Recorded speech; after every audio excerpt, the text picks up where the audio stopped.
como os judeus pensam. Ouça isso, impressionante. Vou começar com uma história muito interessante.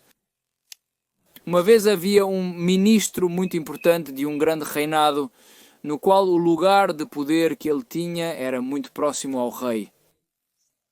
E dizem ao rei que de alguma forma acusam este personagem judeu, acusam este ministro judeu de conspiração, de estar contra o rei, e vão e dizem ao rei, olha rei, descobrimos que este ministro judeu esconde em sua casa um cofre, um quarto secreto que descobrimos por agentes secretos, que todos os dias ele entra nesse quarto.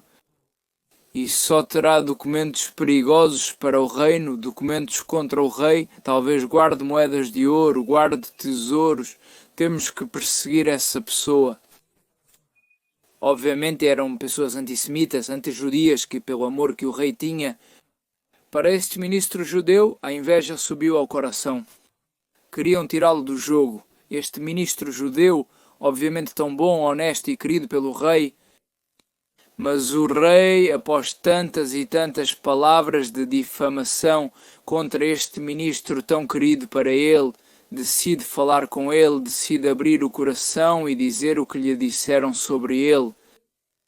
E o rei decide convocá-lo ao seu quarto, ao seu escritório, e diz que, bom, conta toda a difamação. Diz, tenho certeza de que não é verdade o que eu vi.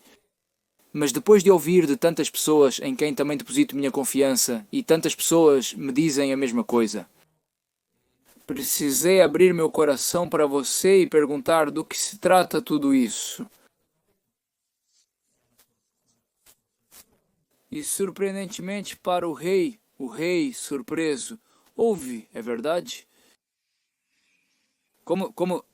É verdade? É verdade que tenho um quarto secreto? Um quarto secreto? Então o rei disse, talvez seja verdade o que me disseram, é verdade, mas tenho que pedir um favor pessoal ao rei. Você sabe que eu estimo muito você, eu aprecio muito você. Peço o favor que, por favor, não me faça abrir à força. Este quarto, quer dizer, este quarto é um quarto na minha casa, é um quarto privado, é verdade? Todos os dias da minha vida eu entro nesse quarto. E eu peço por favor que não me obrigue a entrar nesse quarto. Não me force a revelar o que há nesse quarto para os outros. E o rei diz, olhe, desculpe, mas aqui houve fundos que desapareceram, houve certas documentações que desapareceram. Estamos procurando o culpado e todos os dedos indicam que é você. E você me diz, de alguma forma, declara que é real, que tem um quarto secreto. Como é tudo isso? Ele disse, por favor, rei, eu não fiz nada de errado, por favor acredite em mim e não me force a abrir este quarto. E o rei, obviamente, o estimava muito, mas bem, a pressão era muito grande. Os ministros antissemitas eram muitos e exerciam muita pressão, e também envolviam outros cidadãos que exerciam muita pressão. Ou seja, o rei de alguma forma disse a ele, olhe, eu acredito em você, se vocês são esses. Abra esse quarto e nada vai acontecer, mas preciso que você vá ver esse quarto. Vai haver juízes da parte do reino, eles terão que entrar com você e terão que verificar o que há dentro. O ministro judeu entendeu que de alguma forma não tinha opção e teve que abrir a porta, por isso houve 3 juízes que o acompanharam. Conto tudo isso com as minhas palavras. 3 juízes que acompanham o ministro judeu. Entra na casa do ministro. Uma casa muito bonita, mas também modesta. E em um canto havia uma porta pequena que tinha um quadro na frente, basicamente uma cortina. Não dava para perceber muito que era um quarto. E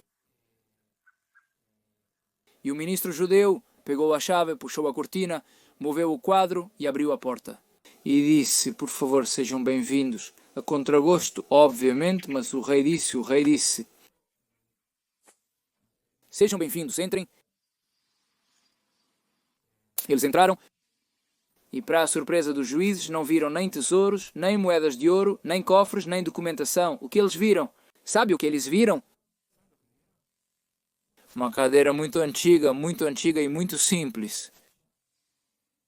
com as vestimentas de um pastor de rebanho e uma pequena flauta de madeira antiga, começaram a procurar. Não havia muito onde procurar, porque não havia armários, não havia guarda-roupas, não havia armários, não havia gavetas, não havia prateleiras. Era um quarto limpo, limpo, limpo. Havia uma cadeira. As roupas de um pastor de rebanho e uma pequena flauta de madeira antiga, seja você, nada mais. Bom, pegaram as roupas, começaram a verificar se havia moedas de ouro, moveram a cadeira e realmente não encontraram nada mais do que isso. Um relatório foi feito e entregue ao rei. O rei, por um lado, ficou muito feliz que seu ministro de tanta confiança não tinha feito nada negativo. Bem, por outro lado, estava frustrado porque ainda havia fundos que não encontravam, fundos de dinheiro que não encontravam, documentação que não encontravam. Mas bem, graças a Deus, o ministro judeu que ele tanto estimava é inocente e isso o deixou muito tranquilo. Por outro lado, despertou muita curiosidade. O que é isso de ter um quarto secreto com uma roupa de um pastor de rebanho e uma pequena flauta? O que é tudo isso? De alguma forma, o rei entende que, por um lado, fez algo que seu ministro querido não gostou, ou seja, não gostou. Doía de alguma forma que ele teve que entrar à força em sua casa, em seu quarto, que ele não queria que entrassem. Por outro lado, tinha muita curiosidade, então o chamou ao palácio e disse que, por favor, não era obrigação, obviamente, mas não exigia que ele fizesse isso, mas que, por favor, explicasse o que é todo esse negócio do quarto secreto. E uma roupa de pastor, e uma flauta, e uma cadeira, e o que é tudo isso? O ministro vai ao encontro, vai à reunião com o rei. E depois de ouvir a pergunta que se estava por vir, o ministro, muito inteligente, sabia que o rei iria questionar sobre o assunto. Respirou fundo e disse a ele: Meu querido rei, eu não sei se você sabe, mas antes de me nomear rei, e antes de ter todos os estudos e experiência que tive, por isso me nomearam ministro da economia de todo o reino. Eu tive um passado diferente, sem riquezas e sem vestimentas de luxo. Basicamente eu tinha quando era jovencito, quando era alguém muito jovem. Eu tinha o que os juízes viram naquele quarto e o que vocês receberam no relatório. Apenas minha vestimenta, uma flauta de madeira antiga. E essa cadeira eu tenho desde que sou pequeno. E meu gado, eu tinha gado, tinha o rebanho. Isso era o que eu era. E vivi uma vida muito feliz, muito feliz. Mas de alguma forma Deus quis que minha função mudasse, fizesse uma reviravolta, mudasse, chegasse ao lugar onde estou. Você provavelmente conhece boa parte da minha história, principalmente quando fui eleito para ser ministro da economia e você deu sua aprovação, mas antes disso você quase não me conhecia. Quero contar a vocês que eu era um pastor de rebanho e vivi uma vida muito feliz, muito completa. Eu era jovem antes de me casar e basicamente o rebanho da minha família, meus pais, meus irmãos e irmãs. Eu era o responsável, fui nomeado responsável e éramos uma família humilde, muito feliz, com muito amor. Nunca nos faltou nada e estávamos felizes com o que tínhamos, felizes com o que tínhamos. E então, por algum motivo, fui convidado para estudar economia. Inicialmente eu não queria, de alguma forma me convenceram e me destaquei nos estudos. Até que você, seu reinado, me citou e basicamente me escolheram, e é onde estou agora. Mas eu quero agora, um pouco arredondando a história e voltando a como os judeus pensam. Quero ir a pontos nevrálgicos, centrais. Qual é o pensamento do judeu? Que está intimamente ligado à história que acabamos de contar. Quero que viajemos juntos. Refletimos juntos com vocês numa jornada. Qual é o pensamento correto? qual é o pensamento correto que todos nós devemos ter e o pensamento que os judeus aspiramos e queremos ter sempre, se Deus quiser. Primeiro vou basicamente contar-lhes o que Shimon HaTzadik, o justo Simão, em um livro de cerca de 2 milênios atrás. A Mishnah, um livro que se chama a Mishnah, o Tratado de Avot de nossos patriarcas, diz assim, eu pulei um pouco, mas diz, vou traduzir para o português. Sobre 3 coisas o mundo se sustenta.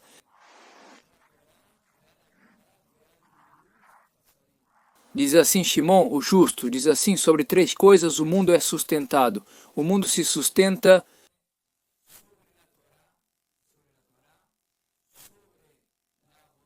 Poderíamos orar a Bodá? Podemos chamá-lo de Bodá.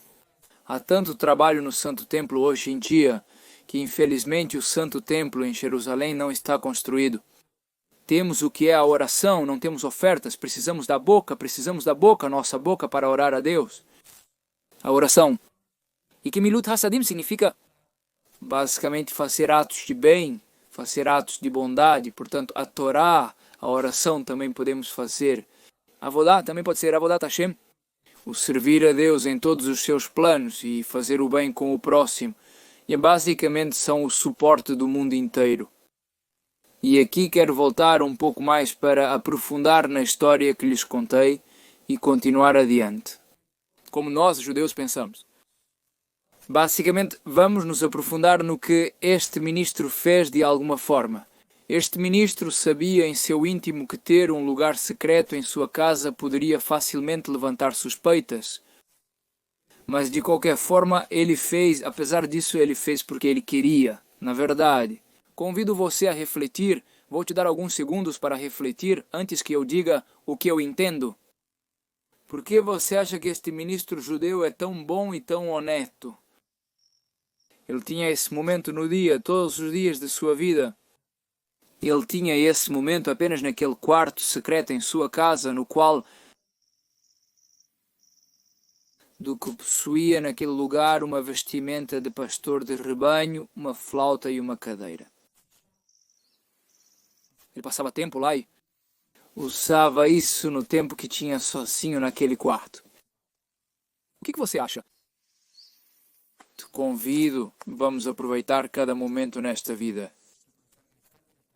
Então, enquanto você reflete, feche os olhos, inspire profundamente, segure por alguns segundos.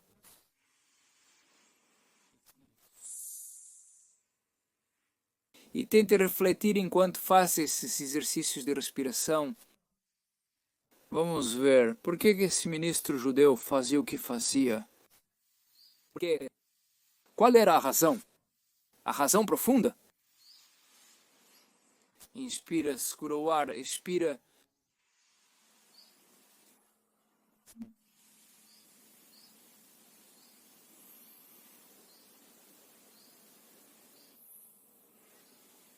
Bem, eu vou te contar o que eu entendo. De certa forma, em sua vida teve mudanças muito drásticas, ou seja, de uma vida muito simples, na qual ele era responsável por ser o pastor do rebanho, de sua família, de seus pais, irmãos e irmãs. De certa forma, depois passou a estudar uma carreira e quase chegou a ocupar o lugar do rei. Ou seja, ministro da Economia, com uma grande ligação ao rei, um lugar de grande confiança. Conselheiro do rei, pense como um pastor de rebanho, quase se tornando rei, muito perto de ser rei. Ele, a meu humilde entender, queria não esquecer sua essência, ele precisava não se deixar levar. Pensem hoje, muitas pessoas podem ficar ricas muito rapidamente. Pode estudar algo, ou mesmo sem estudar, pode conseguir um bom emprego e ter talentos que Deus lhe dá. De repente, é possível alcançar sucesso rapidamente na internet, ou em uma multinacional nos dias de hoje. Alguém simples com uma vida feliz, não necessariamente na miséria, não necessariamente pode ser alguém simples com uma vida feliz que não lhe falta nada. De repente, pode ser que em momentos possam ser dias, meses, anos, mas pode ser muito rápido. que mude drasticamente sua vida e esteja em um lugar de poder, de um lugar de fama, de honras, de dinheiro, ou seja, de influência. Portanto, este ministro judeu, ministro da economia judeu, entendeu que se ele não tivesse um momento especial, apenas destinado a voltar à sua essência, a quem ele é de verdade? Talvez tocar melodias que tocava com seu rebanho, vestir as roupas com o cheiro talvez remanescente do cheiro do rebanho quando pastoreava naquela cadeira antiga de sua infância e falar com Deus, pedir a Deus que o cuide, que o ajude, para não cair na honra, na busca por dinheiro, busca por poder, de influenciar em um bom lugar, de estar acima das pessoas. Pedir a Deus humildade, saber quem é, querer o bem dos outros, querer o bem do rei, do reinado, estar nesse lugar, esse lugar de poder, apenas para ajudar. Porque é verdade, Deus lhe deu talentos, mas todo o teu objetivo é usar esses talentos que Deus lhe deu para fazer o bem para o mundo, para os outros, para esse reinado, para esses cidadãos. Ou seja, usar tudo o que tem para o bem, para fazer a vontade de Deus e fazer o bem. Ou seja, e aqui vou eu de novo, como nós judeus pensamos, como dissemos, sobre três coisas. O mundo se sustenta, diz Shimon HaTzadik, o justo Shimon. Quando falamos da Torá, o que é a Torá? A Torá é a Bíblia. A Torá é o livro que Deus presenteia ao povo judeu com um amor impressionante para trazer luz às nações. É um livro relevante para o mundo inteiro, para toda a humanidade. Não é um livro apenas para o povo judeu. Temos a missão de basicamente estudar a Torá, viver a Torá e ser luz para as nações.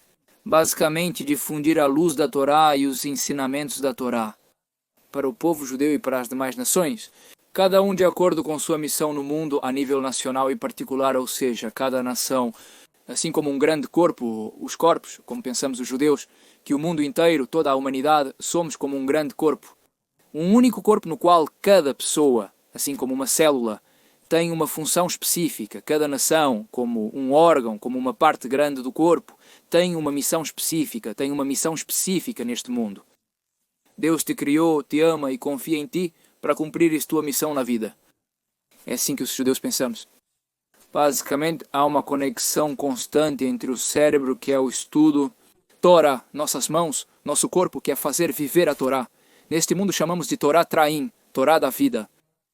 E também, como dissemos, fazer o bem. Torá Havodá, que é o vínculo com Deus, e Kiminut Hassadim, que é fazer o bem, realizar atos de bondade. Ou seja, aqui existem três grandes áreas nas quais o mundo se sustenta, que é basicamente de estudar a Torá para viver assim como a Torá nos diz que devemos viver e fazer o bem. Sempre conectado a Deus em oração constante, fazendo e desejando fazer sua vontade, falando e pedindo conselhos a Ele. Ou seja, assim, o judeu pensa como? Por quê? Vou te contar um detalhe muito pequeno, que acredito que vai te dar luz para entender tudo o que estamos compartilhando aqui. O primeiro mandamento da Torá é dito assim em hebraico, vou traduzir para o português. Anoi ontem mekeshei, ontem useti shameres mitzrayim beit abadim. Diz assim, eu sou Deus, o teu Deus, que te tirei da terra do Egito, da casa da escravidão. Agora explica aos nossos sábios que a palavra Anohi é uma sigla. Anohi seria eu, como que diz Deus, eu sou o teu Deus. A palavra Anohi é eu, mas Anohi é uma sigla. Quando estudamos a Torá, existem muitíssimas formas de estudar a Torá. Chamam-se 70 faces, 70 rostos. Para a Torá é como um grande diamante que tem arestas. Depende de onde se olha, a aresta parece diferente. Evidentemente, seguindo a lei da Torá, como ensinam nossos sábios. Claro, temos limites muito claros do que se pode, o que não se pode. Também as interpretações, por mais profundas que sejam, têm bases sólidas de uma transmissão oral de geração em geração. Quer dizer, isso tudo claro, mas é preciso saber que a Torá é profunda. Assim como alguém vê um iceberg e sabe que aproximadamente 80% do gelo está abaixo da superfície.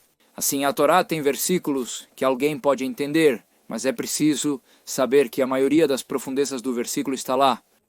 Estão abaixo do que o olho pode ver. Há explicações profundas. A Cabala, os segredos da Torá, quer dizer, é impressionante.